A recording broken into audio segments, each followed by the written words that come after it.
توجہ ہے، بات شروع کی جائے۔ سورہ منافقون سے ایک آیت پیش نظر ہے میرے۔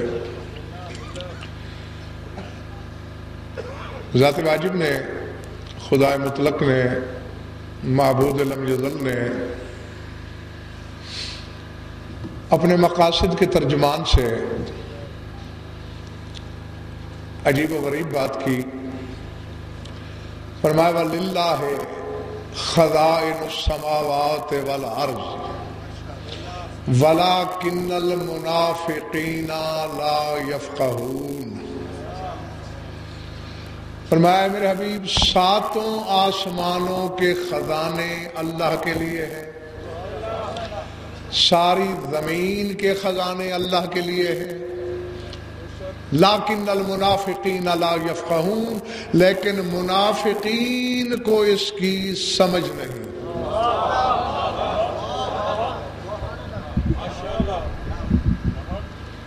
ترجمہ میں نے تقریباً کر لیا، پتہ نہیں کس کے سر سے گزرا ہے، کس کے سینہ دل میں اترا ہے۔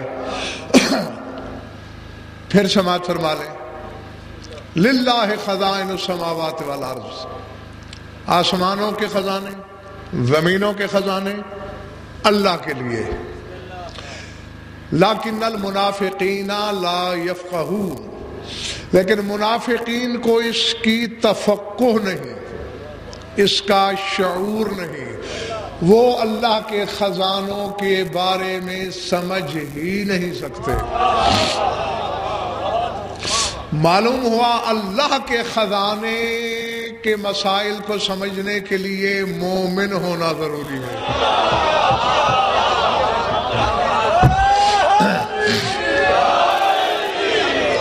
سمجھ میں جیو، جیتے رہو۔ ہاں، کیونکہ یہ نہیں کہا اللہ نے کہ لا یعلمون، جانتے نہیں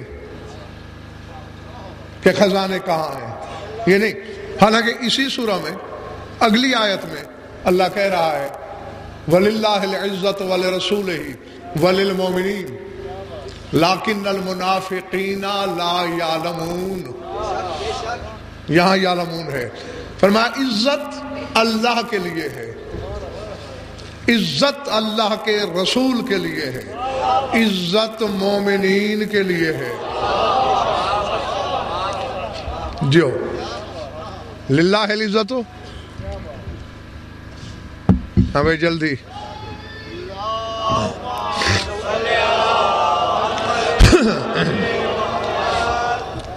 کیا کہا اللہ نے؟ للہ العزت ولرسولہ وللمؤمنین، ایک اللہ صاحب عزت ہے، رسول صاحب عزت ہے، مومنین صاحب عزت ہے، لیکن المنافقین لا یعلمون، لیکن منافقین کو اس بات کا علم نہیں۔ یہاں علم کہا، وجہ آخری بندے تک سر اٹھانا، کائنات عالم میں پھر کے دیکھو، پہلا مدعی عزت ہونے کا آدم سے لے کر عیسیٰ تک، میں ایک ایک نبی کے دروازے پہ گیا، کسی کے ہاں یہ کلیجہ نہیں تھا کہ وہ کہہ سکتا کہ میں عزت ہوں۔ مسجد اعظم میں ممبر ابیض پر ایک خطیب ازل کو دیکھا، وہ کہہ رہا تھا نحن عزت اللہ، ہم ہی تو اللہ کی عزت ہیں۔ جو سمجھ میں آئی بات؟ جو تو اب اگر میرے سامنے اتنی بات سمجھ گئے ہیں تو کھل ہی گئی۔ علی کہتا ہے میں عزت ہوں، یا علی کے بغیر کوئی لاؤ۔ ہاں، اولاد علی نے یہ دعویٰ ضرور کیا ہے، کیونکہ عزت کی اولاد بھی عزت ہی ہوتی ہے، جو نسب باپ کا وہی نسب بیٹے کا، وہی اولاد کا، تو علی ہے عزت۔ اب پھر آیت دہراتا ہوں، وَلِلَّهِ الْعِزَّةُ وَلِرَسُولِهِ وَلِلْمُؤْمِنِينَ، اللہ کہتے ہیں عزت میرے لیے ہے، عزت رسول کے لیے ہے، عزت مومنین کے لیے ہے. یعنی جب تک دوسرا مدعی نہیں ملتا مجھے کوئی ترجمہ کرنے سے روک ہی نہیں سکتا. اللہ کہتے ہیں علی میرے لیے ہے، علی محمد کے لیے ہے، علی مومنین کے لیے ہے. جو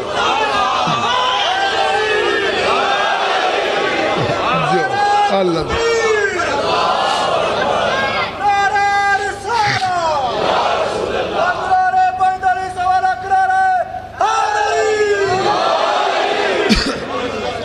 سمجھ میں آگئی بات دوست؟ جیتے رہو. لیکن اس بات کا یہاں کہا ہے لیکن المنافقین لا یعلمون، منافقین کو اس کا علم نہیں. لیکن جب خزانوں کی بات کی تو لا یعلمون نہیں کہا. کہا ساتوں آسمانوں کے زمینوں کے خزانے اللہ کے لیے، لیکن المنافقین لا یفقہون، لیکن منافقین کو سمجھ نہیں. گھبراہٹ تو نہیں ہو رہی؟ اللہ کے خزانے تلاش کرنے ہیں اور اس سمجھ سے کام لینا ہے جس سے منافق محروم ہے. اللہ کہتے ہیں منافقین کو سمجھ نہیں میرے خزانوں کی. یہ نہیں کہا کہ علم نہیں، علم تو مومن کو بھی نہیں کہ کہاں ہے خزانے،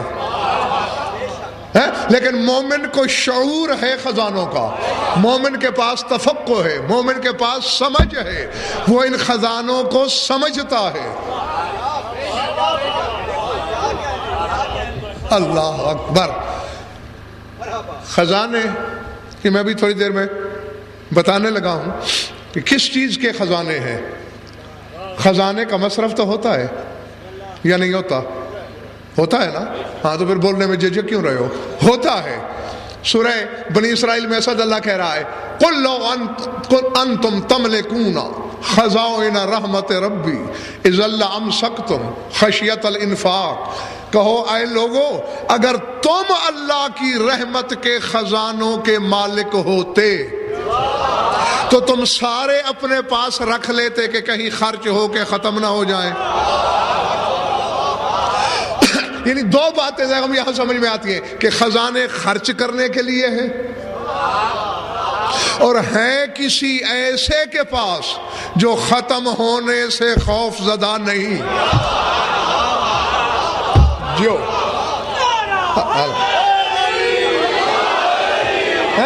جسے یہ قطعی خوف نہیں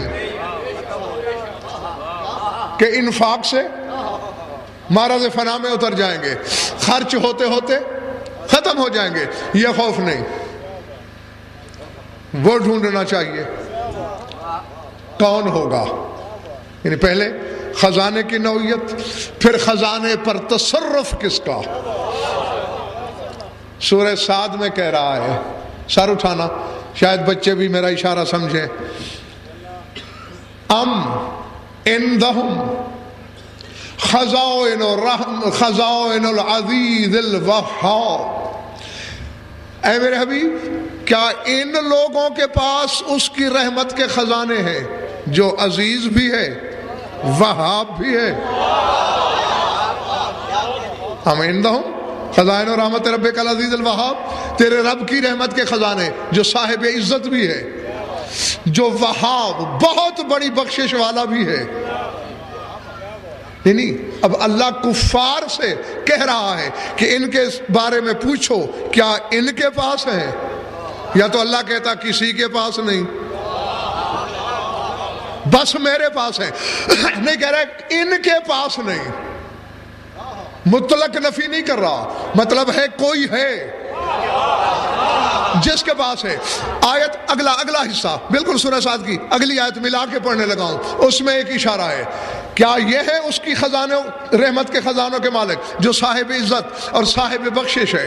ام لہم ملک السماوات والارض فلیرتقوا فی الاسباب. کیا زمین و آسمان ان کی ملکیت ہے؟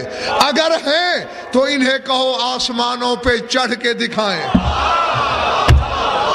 اللہ اکبر. جو اب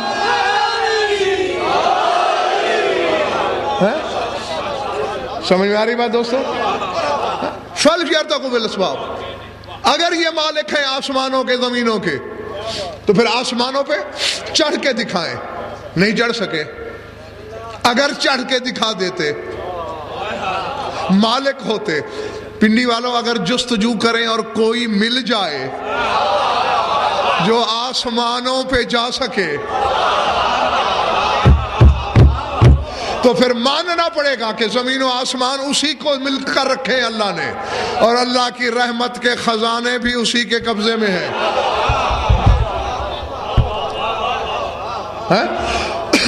ہاں ویسے تو بات اشارے سے بھی آگے نکل گئی ہے، سمجھ میں آ جانی چاہیے، بچوں کو بھی سمجھ لینی چاہیے، لیکن میں صرف اپنی تسلی کے لیے کہنے لگا ہوں.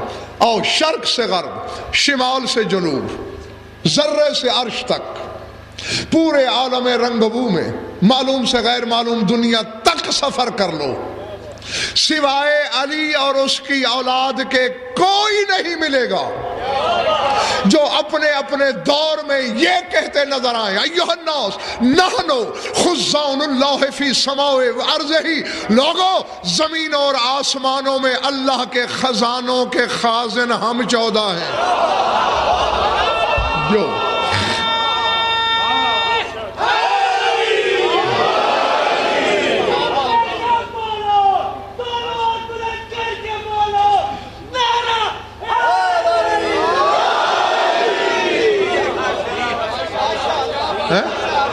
جو کیا فرما نحنو خزان اللہ فی سمائی و ارضہ، آسمانوں میں بھی اس کے خازن ہم،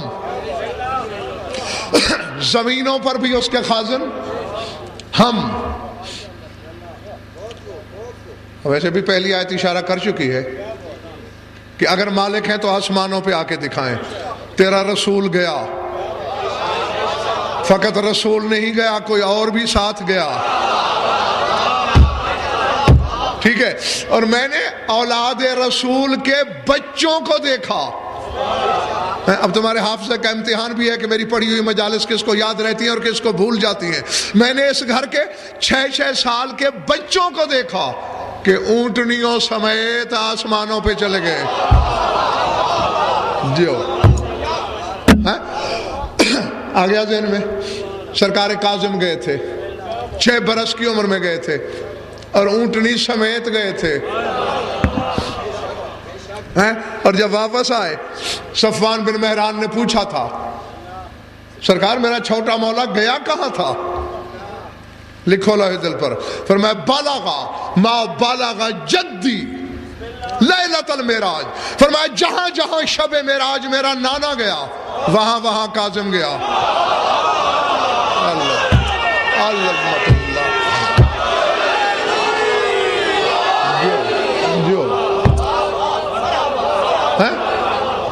نہیں نہیں نہیں، یہاں ایک سوچنے والی بات بھی ہے. لفظ کیا ہے؟ بالاغا ماں بالاغا جدی، جہاں جہاں میرا نانا گیا وہاں یہ اونٹنی کو لے کر گیا. لیکن شب معراج جہاں تک رسول گیا وہاں تک سواریاں نہیں گئیں. اللہ اکبر اللہ اکبر. براق بھی ایک منزل پہ ساتھ چھوڑ گیا، رف رف نے دم توڑا، بحرم نے ساتھ چھوڑا. آگے اللہ جانے کتنے قرن تیرا رسول اکیلا گیا، لیکن یہ اونٹنی سمیت وہاں تک گیا جہاں تک اس کا نانا گیا. نہیں مجھے نہیں خبر کہ کس کے پاس کتنی قوت خرید ہے. جس کے پاس نقد ہے ولا کا وہ تو عرش کو چھو لے گا، اور جس کے سر سے گزر گئی میرا بھی مقدر اس کا بھی اپنا نصیب. زیغم میں نے پوچھا عالم مانا میں سرکار کاظم سے، وہ نوری سواریاں تھیں. بیٹھے ہو یا چلے گئے ہو؟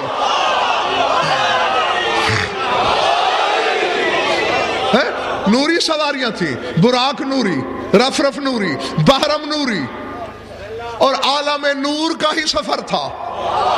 وہ ساتھ چھوڑ گئی. آپ نے اونٹنی مدینے سے خریدی ہوگی، مکے کی ہوگی، حجاز کے کسی قریہ سے خریدی ہوگی، ہے تو زمین کی اونٹنی، یہ عالم بالا میں ادنا تک کیسے پہنچی؟ کاغذن فرحزیان نہ پک، براق رف رف بحرم، نور ضرور تھے لیکن ان پہ ہر وقت تو میرا نانا سوار نہیں ہوتا تھا۔ جو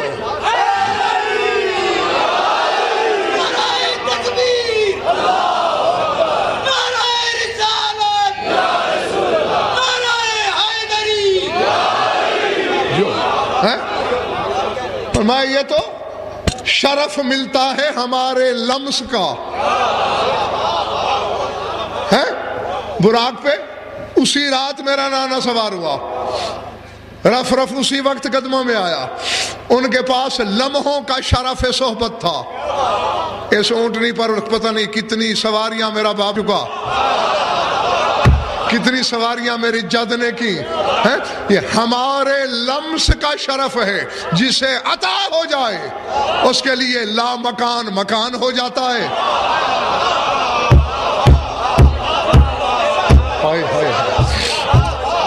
اس کے لیے لا زمانی زمان میں بدل جاتی ہے۔ یہاں نہ صحیح، گھر جا کے لحاف کی گرمی میں سوچنا ضرور، جس سواری پہ یہ وقتاً فوقتاً اسے سرفراز کر دے اپنے لمس سے، وہ مکان زمان سے بے نیاز، اور جس کے دل میں یہ دن رات رہتے ہوں اس کے لیے جو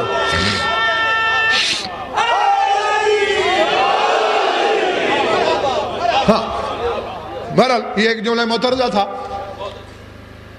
جانے کو یہ سارے گئے اوپر، لیکن پھر انہوں نے دعویٰ بھی فرمایا ہم ہیں زمین و آسمان میں اللہ کے خزانوں کے خازن۔ اچھا ذرا خزانے کس چیز کے اللہ نے جوڑے ہوئے ہیں؟ سونے کے، چاندی کے، جواہرات کے، ہیروں کا انبار ہے۔ ان چیزوں کو اللہ خزانہ نہیں کہتا۔ سورہ ہجر میں ایک اشارہ ہے، پہلے اشارہ دیتا ہوں پھر بعد میں کھول کے سمجھاتا بھی ہوں، شاید کوئی صاحب اشارت اشارہ ہی سمجھ لے۔ فرمایا ام من شیء الا عندنا خزائنہ وما ننزلہ الا بقدر معلوم۔ اللہ فرماتا ہے ہمارے پاس ہر شے کے خزانے ہیں۔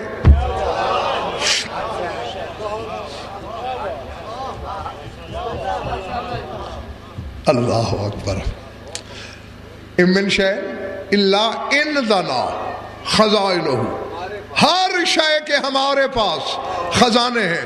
وما ننزلہ الا بقدر معلوم، ہم معلوم مقدار کے مطابق حسب ضرورت نازل کرتے رہتے ہیں۔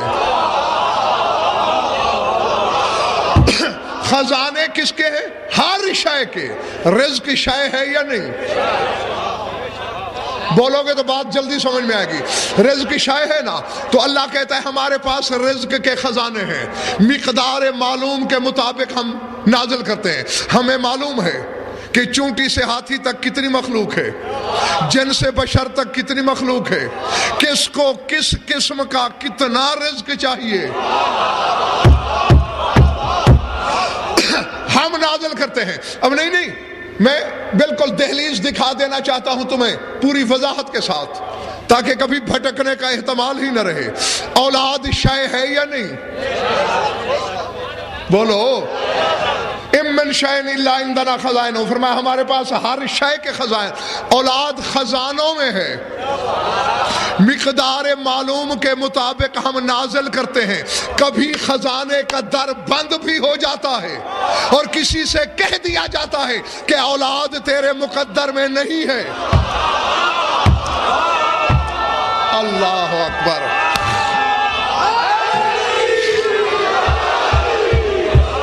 بڑی بات جو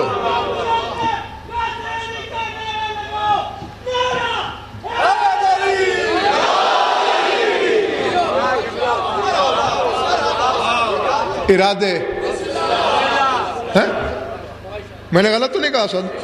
ہوتا ہے نا ایسا کہ کبھی دروازہ بند کر دیا جاتا ہے اور سائل سے کہہ دیا جاتا ہے کہ اولاد تیرے مقدر میں نہیں، پھر کیا ہوتا ہے؟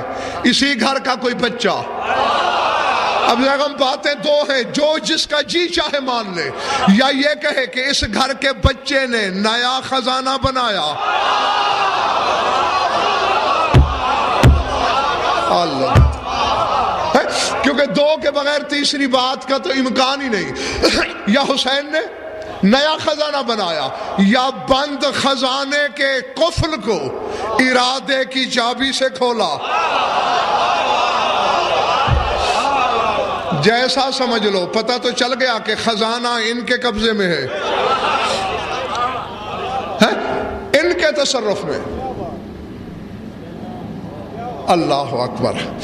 ایک چھوٹی سی بات آ گئی یاد کرتا چلوں، یہ دل نہیں چاہ رہا۔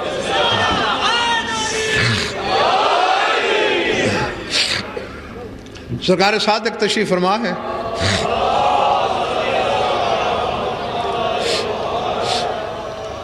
ایک شخص سرکار کی محفل میں داخل ہوا، کہنے لگا بما تفتخرون علی الناس ولد ابی طالب، اے ابو طالب کے بیٹو،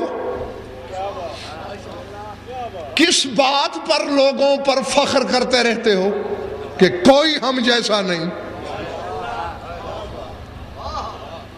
تمہارے پاس ایسا کیا ہے کہ جو زمانے کے پاس نہیں؟ لفظ ندی میں نے یہ دیکھا کتاب کے کہ بین یدیہ طبق فیہ رطب، سرکار سامنے ایک تشت پڑا تھا، اس تشت میں تازہ کھجوریں پڑی تھیں، سرکار نے کھجور کا دانہ اٹھایا، اسے چیرا، اخذ نواتن وزرع فی الارض، دیکھتے میری طرف رہنا، بلا تشبیہ، تفعل فی، دانہ چیر کے سرکار نے گٹھلی نکالی، انگلی سے تھوڑی سی زمین کھودی، کھود کے گٹھلی کو زمین میں دبا کے بلا تشبیہ لعاب دہن پھینکا۔ اب دیکھ رہا میری طرف، تب فکرہ سمجھ میں آئے گا، بس لعاب کا پھینکنا تھا، یوں کھجور نکلی، کھجوروں سے لد گئی۔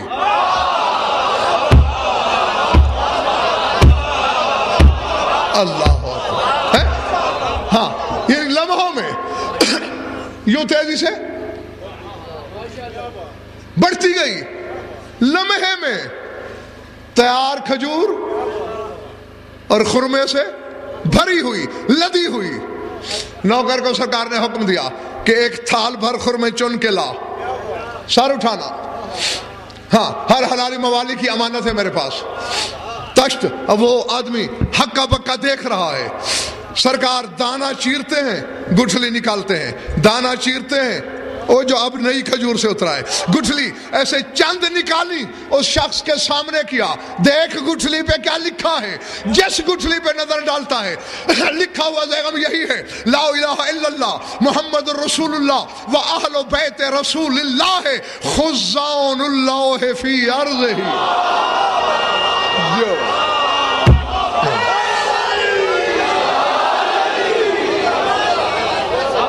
اللہ اللہ کے سوا کوئی معبود نہیں، محمد اللہ کے رسول ہیں، اور رسول کی اہل بیت اللہ کے خزانوں کے خازن ہیں۔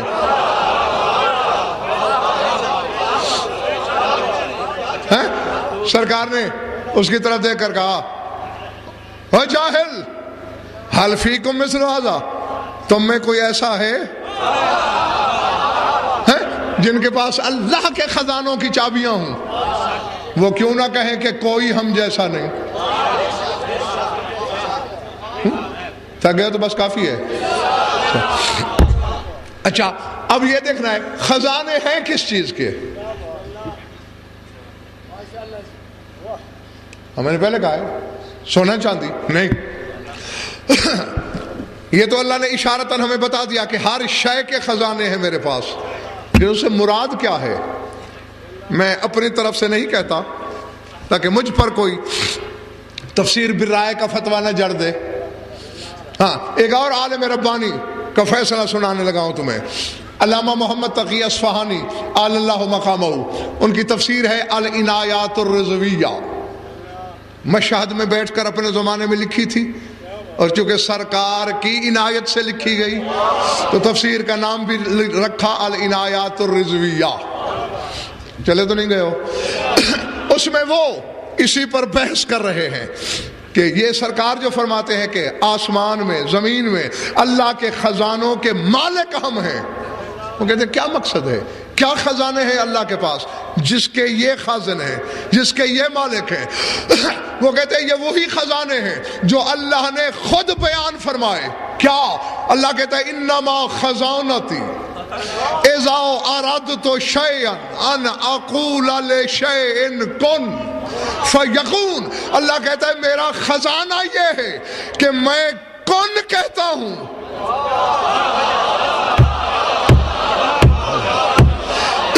جس شے کو وجود میں لانے کے لیے کن کہتا ہوں وہ ہو جاتی ہے۔ اللہ کا خزانہ ہے کن، اور یہ کہتے ہیں اس کے خزانوں کے مالک ہم ہیں۔ جو جو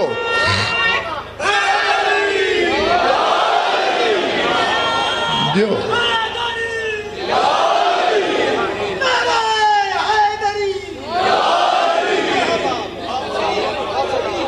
سمجھ میں آگے بات سب دوستوں ہے؟ اللہ کا خزانہ کون، اور کون کے مالک؟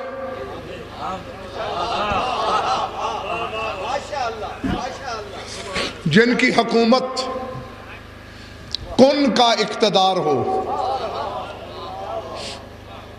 ایک راز کی بات کہہ دوں، اصل یہ کن کی حکمرانی بھی ان کے پاس باعتبار ظاہر کے ہے، باطن میں ان کی سلطنت کن سے بھی کہیں آگے ہے۔ اللہ جانے میں نے کیا کہا ہے، اللہ جانے کس نے کیا سمجھا ہے، کیا ہوا؟ اچھا، یہ وہاں تک سلطنت ہے جہاں شعور کی رسائی ہے۔ نہیں میں یوں بتاتا ہوں، کون لفظ ہے نا، لفظ حرفوں سے بنا ہے، حرف اللہ نے خلق کیے ہیں۔ جب حرف نہیں تھے 14 تھے، کیا بے اقتدار تھے؟ ایسے یعنی دنیا سمجھ ہی نہیں سکی خدا کی دعوت، تو زغم ہر بندہ کر دیتا ہے ہم بڑے توحید پرست ہیں، لیکن خدا کی قسم توحید کی الف بے کو بڑے بڑے نہیں جانتے۔ اللہ اپنے آپ کو بادشاہ شہنشاہ کہلواتا ہے قرآن میں بادشاہ ہوں، اور کوئی بادشاہ بے ملک نہیں ہوتا۔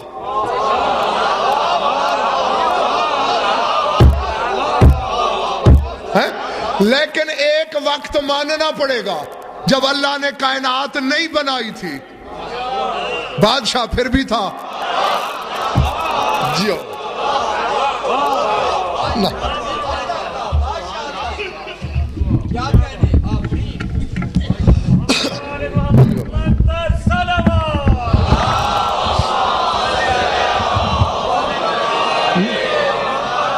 شے کا وجود نہیں، اللہ ہے۔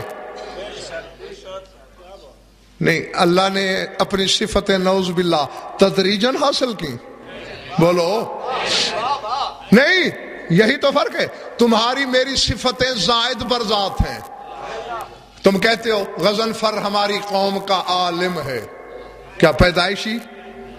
پیدائش میں غضنفر بھی ایسے ہی جاہل تھا جیسے ہر بچہ، بعد میں تدریجاً عالم بنا۔ اللہ ایسے نہیں، اللہ جب سے ہے جیسے آج ہے، ازل سے ویسا ہے۔ وہ پہلے دن سے عالم، پہلے دن سے خالق، پہلے دن سے رازق، اسی طرح پہلے دن سے ملک، یعنی بادشاہ۔ ملک تو ہے نہیں، پھر بادشاہی کیا ہے؟ جس طرح 14 توحید پہنچا سکتے ہیں یا منوا سکتے ہیں، کون پہنچائے گا؟ کون منوائے گا؟ اور ندیم یہ پکی بات ہے، یہ آئے ہی توحید منوانے ہیں اور دیکھو ابھی تو یہ اپنے آپ کو منوانے نہیں آئے اور لوگوں نے اللہ کہہ دیا۔ اللہ اللہ اگر اپنا آپ منوانے آئے ہوتے تو پھر اللہ جانے زمانے نے کیا کہنا تھا۔ دنیا میں تو یہ اپنے آپ کو گھاٹا دے کر بھی، شاباش، وقت یاد دلا دوں 1 منٹ 2 منٹ میں 1.5 منٹ میں، یہود نے سازش کی، یار جہاں بھی ہم رسول پہ حملہ کرنے کی کوشش کرتے ہیں اس کی ڈھال بن جاتا ہے علی، کیسے کیا جائے؟ تجویز یہ بنائی، ایسے کرتے ہیں جو بھی ہے کافر بھی اگر اس کو دعوت دے دے، صاحب خلق بڑا ہے، انکار نہیں کرتا، دعوت دے دو، اکیلا علی اسے چھوڑے گا نہیں۔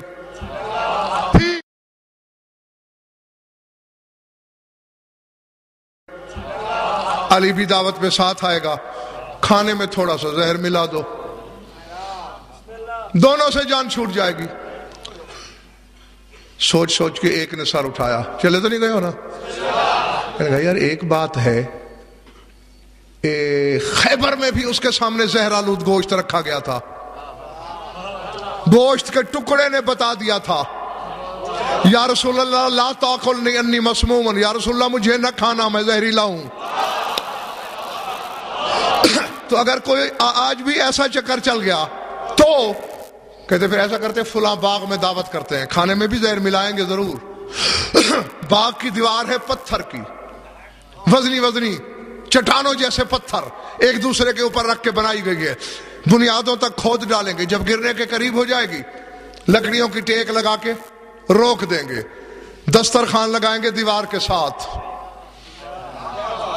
جو ہی دسترخوان لگے کھانا شروع کریں دیوار گرا دو، کہیں گے بھئی اب اللہ کی مرضی، اتفاقاً دیوار گر پڑی، ہم کیا کر سکتے تھے؟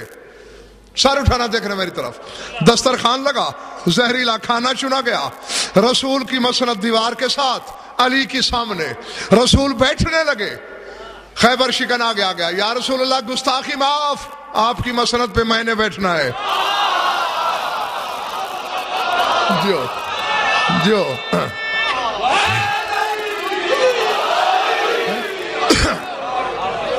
آپ میری جگہ بیٹھے، آپ کی مسند پہ میں، اور چونکہ آپ نے ہی شب ہجرت سے مجھے عادت ڈالی ہوئی ہے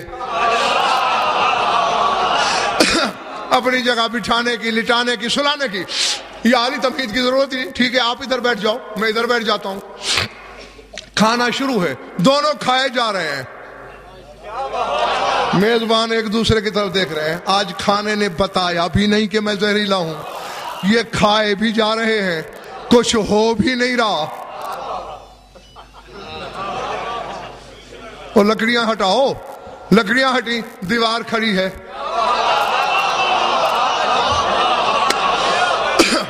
حیران بھی یہ کہاں سے اڑی ہوئی ہے دیوار؟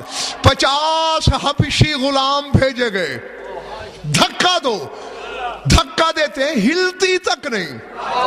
حیران بھائی چلو کہیں پھنسی ہوئی ہوتی، اڑی ہوئی ہوتی، ہلتی تو صحیح، ہل نہیں رہی، چکر کیا ہے؟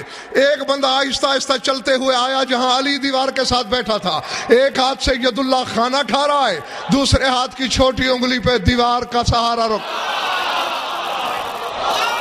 جو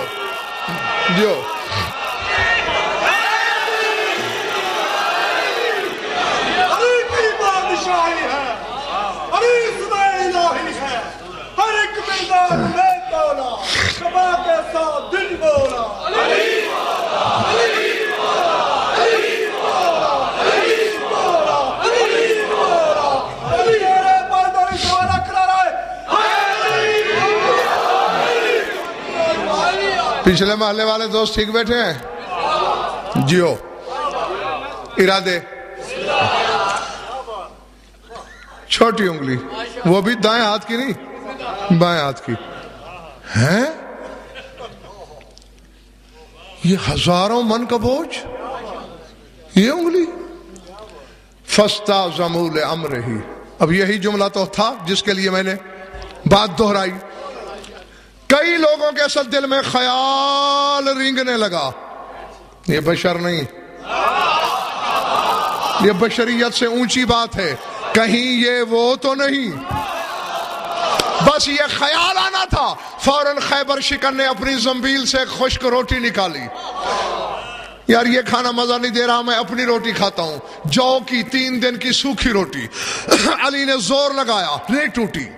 پورے ہاتھ کا زور لگایا، نہیں ٹوٹی. بلا تشبیہ زانوں پہ رکھ کے مکہ مارا، پھر ایک لقمہ ٹوٹا. اچھا جسے 3 دن کی سوکھی روٹی نہیں ٹوٹ رہی، یہ اللہ تو نہیں ہوگا. بس ان کا یہ کہنا خیبر شکن سجدے میں گر پڑا اور کہا اللہم اشہد علی ہؤلاء الکیفیات. پروردگارا گواہ رہنا، علی نے اپنی ذات کو گھٹا گھٹا کے تیری توحید بچائی ہے. جو جو جو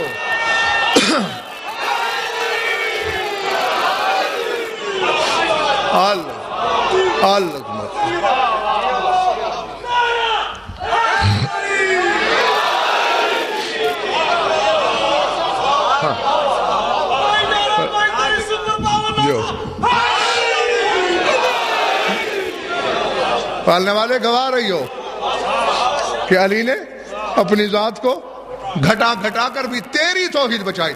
تو اس لیے میں نے کہا تھا یہ اپنا آپ منوانے نہیں آئے، یہ خدا منوانے آئے. ٹھیک ہے نا؟ ہاں اب دیکھو توحید منوا رہا ہے علی کا چوتھا بیٹا، تیرا 5واں امام. جس سرحد سے میں پلٹا تھا وہ ہاتھ سے کھو تو نہیں گئی. میں کہہ یہ رہا تھا جس دن سے ہے اللہ بادشاہ ہے، شاید کوئی بنی نہیں، ملک کے بغیر بادشاہ نہیں ہوتا.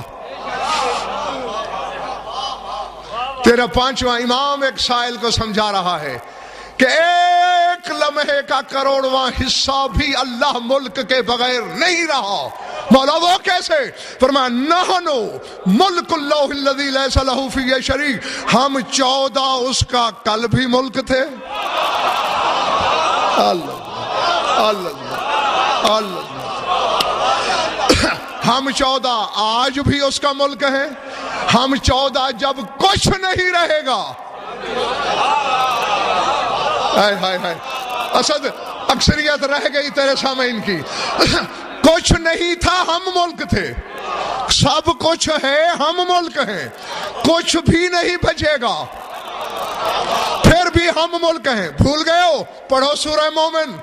قیامت کے میدان میں جب سب کچھ مٹ جائے گا پھر آواز نہیں آئے گی لمن الملک اليوم، آج ملک کا مالک کون ہے؟ اللہ.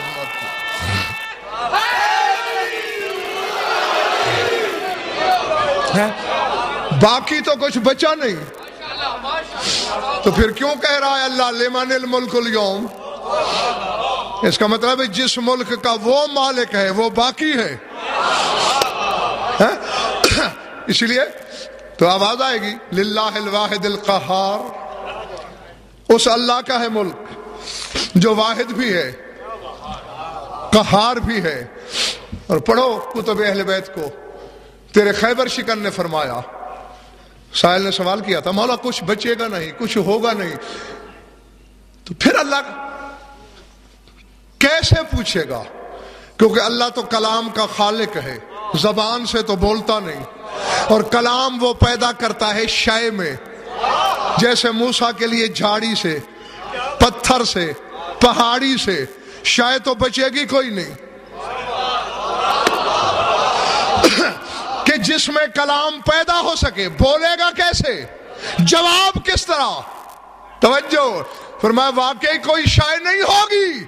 حسنین کا نانا ساحت عزت کبریائی کے صحن میں کھڑا ہو کر سوال کرے گا لمن الملک اليوم. محمد پوچھے گا کس کی حکومت ہے؟ میں علی کہوں گا للہ الواحد القہار. اللہ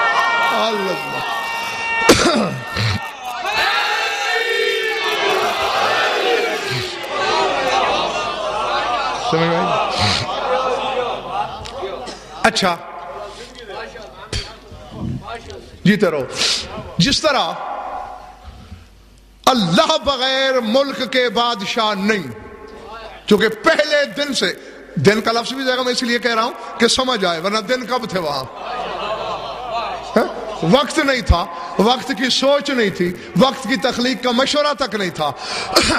ایسے یہ 14 پہلے دن سے اولي الامر تھے یا بعد میں بنے؟ بولو. پہلے دن سے. تو ابھی حرف میں بتا چکا ہوں کہ حرف مخلوق ہیں، 14 اول مخلوق ہیں. کوئی مخلوق نہیں تھی، یہ تھے. جب حرف نہیں تھے تو کون بھی نہیں ہوگا. جو سمجھ میں آئی بات یا نہیں؟ زیادہ مشکل یا گنجلک تو پیش نہیں آئی نا. بھئی حرف ہوں تو لفظ بنے، لفظ ہوں تو کون بنے. اب یہ حرف پیدا نہیں ہوئے، 14 ہیں، اولي الامر بھی ہیں. تو اس وقت ان کا اقتدار کیا ہے؟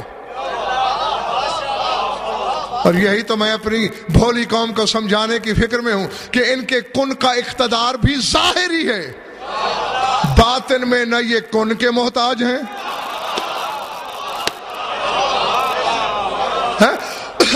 یہ تو میں آپ لوگوں کو 12 مجالس میں سمجھا چکا ہوں.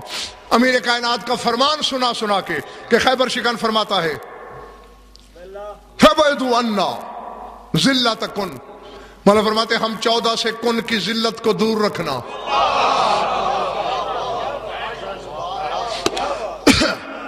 فَبَعِدُوا عَنَّا ذِلَّتَكُن، کن کی ذلت کو ہم سے دور رکھو. مولا یہ عجیب بات ہے، ہم تو اسے بڑا کمال سمجھتے ہیں جو کن سے بنے. وہ امری ہوتا ہے، جیسے عیسیٰ کن سے بنا. آپ کہتے ہیں یہی اسی لیے تو میں کہہ رہا ہوں کہ کن کی ذلت کو ہم سے دور رکھو. میرے 11ویں بچے کا مقتدی بھی کن سے بنے، علی بھی کن سے بنے. کن تو حرف ہے، میں حرفوں سے پہلے کہوں تو پھر کیسے بنے؟ فرمایا بس ایسے بنے کہ خلقنا بارادۃ اللہ، اللہ نے ارادہ کیا انہیں ہونا چاہیے، ہم ہو گئے. جیسے اللہ کا ارادہ 14 کو ظاہر کرتا ہے، 14 بھی کن کے بغیر اپنی سلطنت کو ظاہر کرتے ہیں. پلے پڑ رہی ہے بات یا نہیں؟ ہاں یہی تو وجہ ہے. دیکھو آدم ہو یا عیسیٰ، تھک تو نہیں گئے نا؟ کیا کہا میں نے؟ آدم ہو یا عیسیٰ، اقتدار اصل سب کے پاس ہے. کسی کے پاس تھوڑا، کسی کے پاس زیادہ، یعنی جتنا حجیت کا رقبہ اتنا اقتدار. جو چھوٹی حجت چھوٹا اقتدار، جو اس سے قدرے بڑی حجت بڑا اقتدار، جو سب پہ حجت اس کا، اور جو حجتوں پر بھی حجت. میں کہہ کے چلا گیا. بے شک کل تمہارے ذہن میں آ رہا ہوگا تمہارا نبی، تمہارا علی، غضنفر کی وحی کو بھی اعتراف ہے کہ بے شک میرا نبی حجتوں پر حجت، میرا علی حجتوں پر حجت. لیکن پنڈی والوں سر اٹھاؤ، آج کے دور میں حجتوں پر حجت تیرا 12واں امام ہے. جو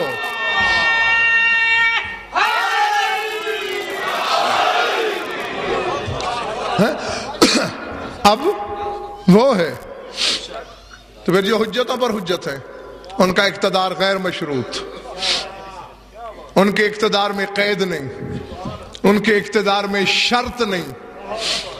جو کن کے سائے میں اقتدار پہ پلتے ہیں ان کی عطا مشروط ہوتی ہے.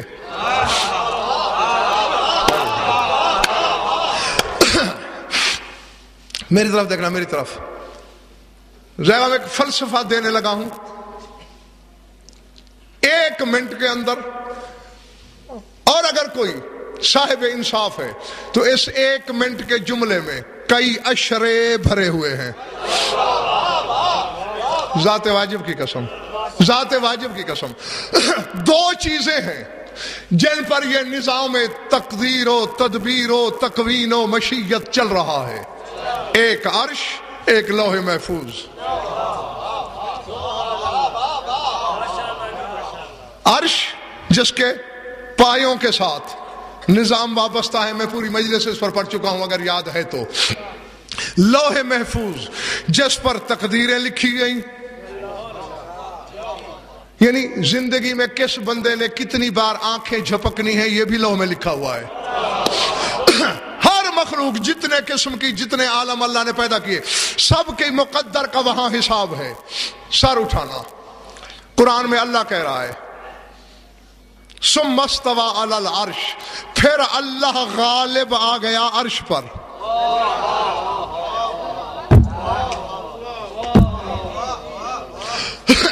اسی لیے تھوڑی تھوڑی دیر بعد پوچھتا رہتا ہوں کہ تھک گئے ہو تو چھوڑ دوں۔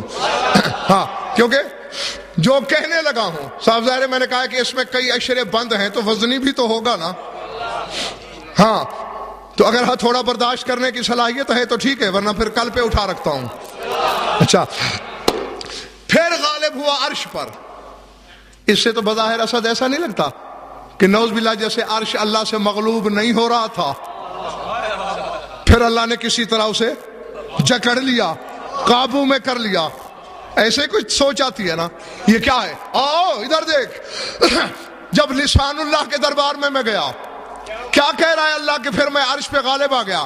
فرمایا یہ نہیں نعوذ باللہ کہ عرش باغی ہو گیا تھا یا سرکشی پہ اتر آیا تھا، اللہ نے عرش پیدا کیا، عرش قائم نہیں ہو رہا تھا، عرش لرزے میں تھا، عرش کانپ رہا تھا، عرش گرنے والا تھا، اللہ نے پھر اسے روکا، اور یہی ہے غلبہ۔ کیسے روکا؟ توجہ، فرمایا کتب اسماءنا علی العرش فاستقر، اللہ نے ہم پانچوں کے نام عرش پہ لکھے، رک گیا۔ جو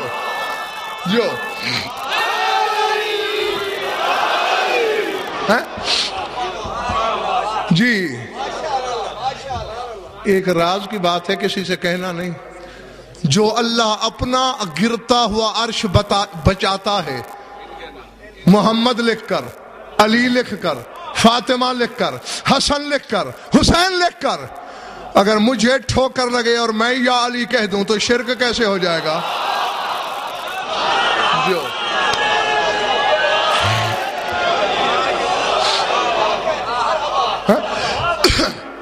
یعنی عرش قائم ہے، جو نظام الہی کا بڑا ضامن، پانچ ناموں کے صدقے۔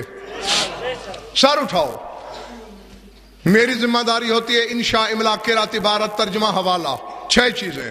ہاں بس میں کہہ کے بند کرنے لگا ہوں اپنے بیان کو، لیکن سویا ہوا ہے کسی کا مقدر تو اسے تھوڑی دیر کے لیے جگا دے۔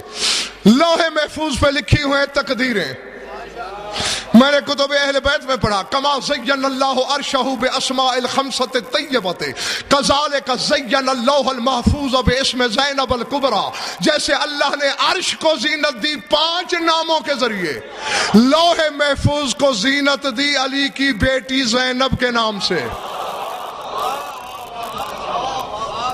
اللہ اکبر، اللہ اکبر۔ جی جی جی، نہیں یہ گھر جا کے سوچنا، جس پر تقدیریں ہیں، علی کے بیٹے کے نام سے زینت نہیں دی، علی کی بیٹی کے نام سے، کہ پتہ چلے جو بظاہر امام نہیں، کوئی مخدرہ امام نہیں ہوتی، کوئی پردے دار امام نہیں بن سکتی، جو بظاہر امام نہیں، شریکہ امر ہے امامت کی، اس کا نام ابتدائیہ ہے لوح محفوظ کی تحریر کا۔ تو پھر حسن کیا ہوگا، حسین کیا ہوگا، پھر سوچ کے علی کیا ہوگا۔ درود پڑھ لو مل کر بآواز بلند۔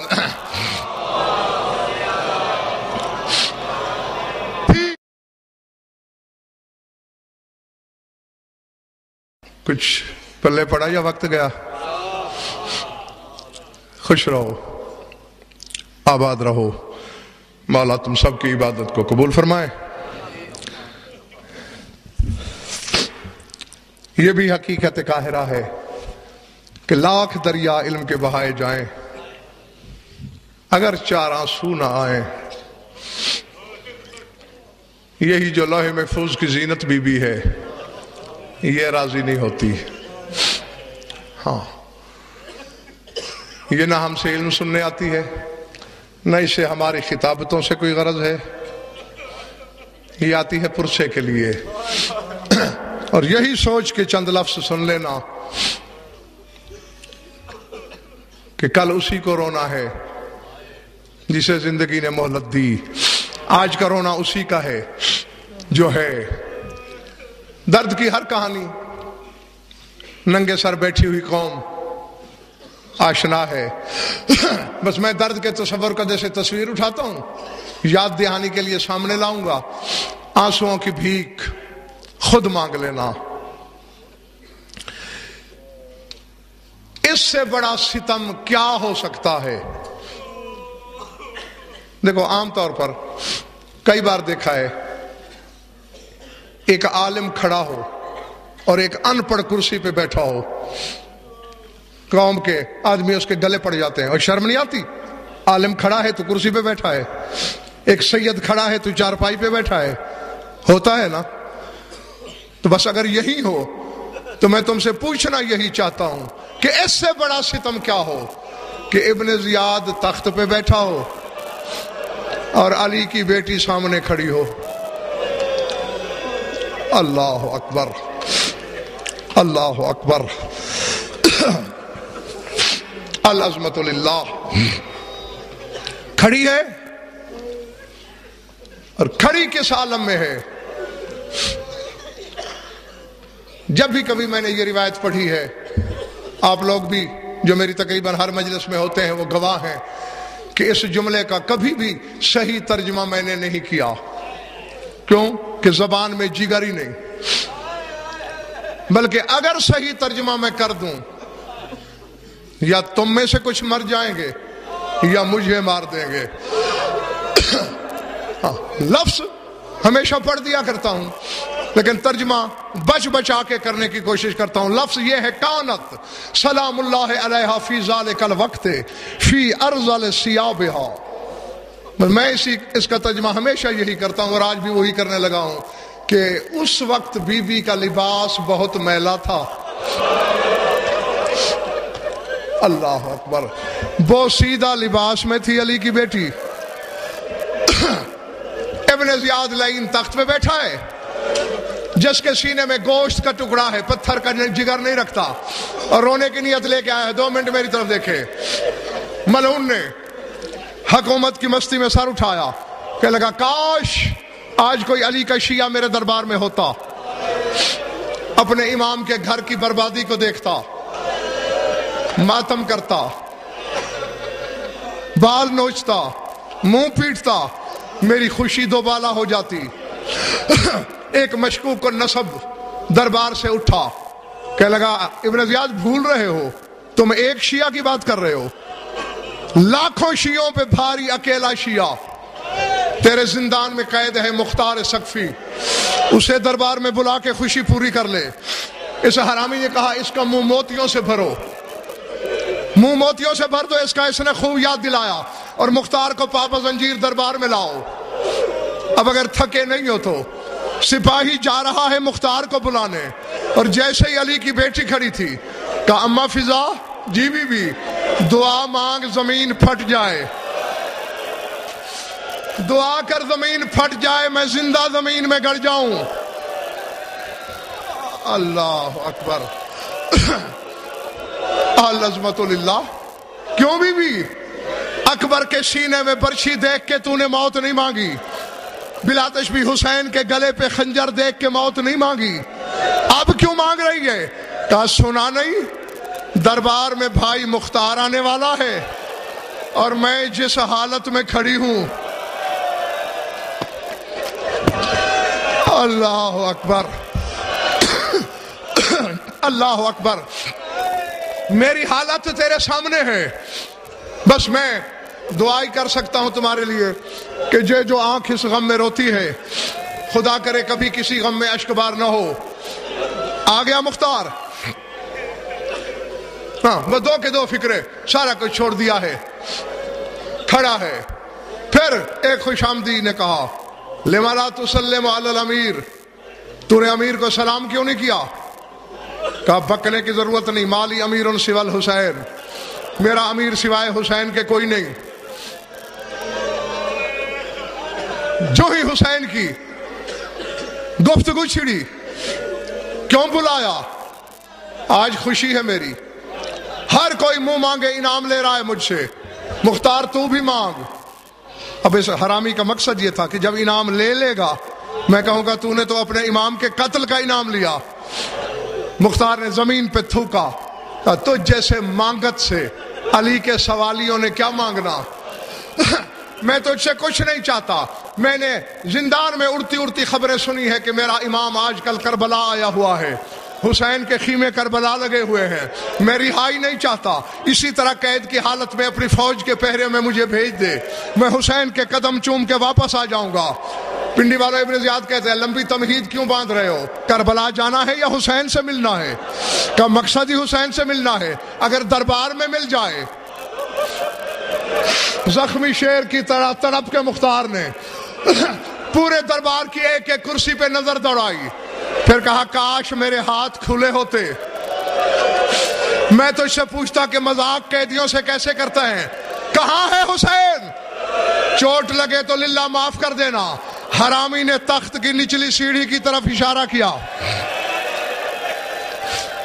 دیکھا تو تشت میں ایک خون آلود سر ہے، جس کے لب زخمی، جس کے رخسار زخمی۔